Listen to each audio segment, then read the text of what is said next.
কি ব্যাপার, গ্যারেজ খোলা? এ পিচ্ছে এদিকে আয়। কিরে, গ্যারেজ খুলছে কে এত সকালবেলা? ও মহাজন সাহেব, আমি খুলছি গ্যারেজটা সকালে। তুমি খুলছো গ্যারেজ? সকালে তুমি 10টার আগে ঘুমের থেকে ওঠো না, তুমি কেমনে খুললা গ্যারেজ?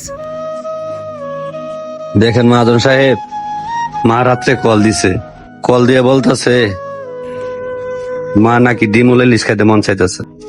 তাই ভাবলাম দেরি করে বেরোলে তো ডিমুল ইলিশ কিনা যাবো না, একটু হওয়াতে যদি বাড়াইতাম, যদি কয়টা বেশি পাইতাম, তাহলে মা লাগে একটা ইলিশ মাছ কিনে পাঠাইতে পারতাম। ঠিকই বলেছো ফিরোজ মিয়া, তোমার মতো মা বাবাকে সবাই যদি ভালোবাসতো তাহলে কেউ আর বৃদ্ধাশ্রমে মা বাবাকে রাখতো না।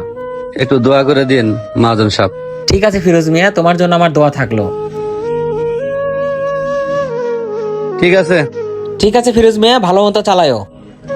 মায়ের হাসির পিছনে লুকিয়ে থাকে হাজারো না বলা কষ্ট, তবুও তিনি হাসেন যেন সন্তানের মন ভারী না হয়, আর এটাই বাস্তব।